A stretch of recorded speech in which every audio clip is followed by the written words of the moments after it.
quite profitable, but interference and second-guessing by management significantly impeded its performance.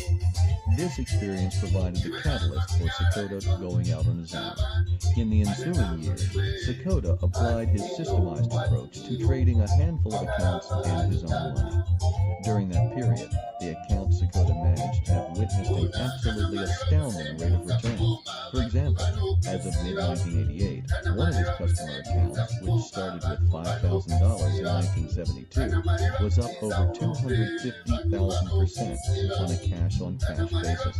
Normalized for withdrawals, the account theoretically was up several million%. I know of no other trader who has matched this track record over the same length of time. I never heard of Sakota when I first began working on this book.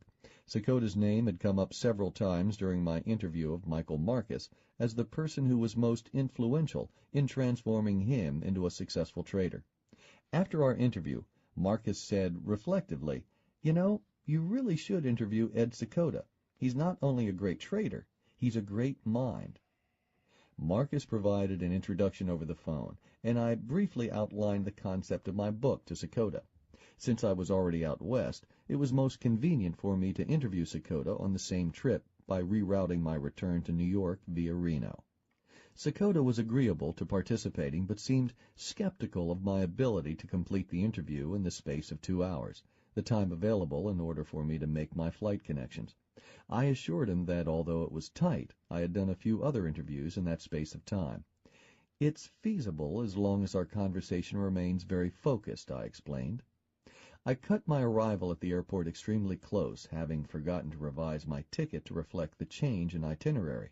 After a vociferous argument with a ticket agent who insisted I didn't have enough time to catch my flight, a contention she nearly made self-fulfilling, I raced through the airport, reaching the gate with only seconds to spare. By the time I arrived in Reno, the tension from my near-missed flight had just about dissipated.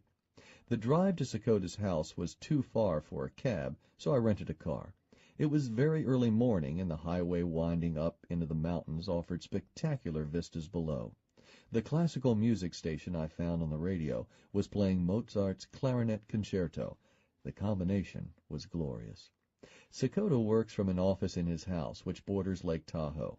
Before beginning the interview, we took a brief walk out onto the beach behind his house. It was a cold, clear morning, and the view was idyllic. The contrast between his workplace and my own, an office in the Wall Street area, with a prominent view of an ugly building, could hardly have been more striking. I pled guilty to jealousy. In contrast to virtually all the other traders I had interviewed, Sakota's desk is not flanked by an array of quote screens, or, for that matter, even a single screen. His trading is largely confined to the few minutes it takes to run his computer program, which generates signals for the next day. In my conversation with Sakota, I was struck by the intensity of both his intelligence and sensitivity. An odd combination, I thought. He has a way of looking at things from a unique vantage point. At one moment, he could be talking about analytical techniques and would appear as the consummate scientist.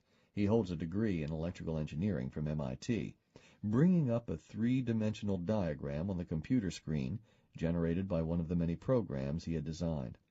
Yet, in another moment, when the conversation turned to the psychology of trading, he would reveal great sensitivity and insight into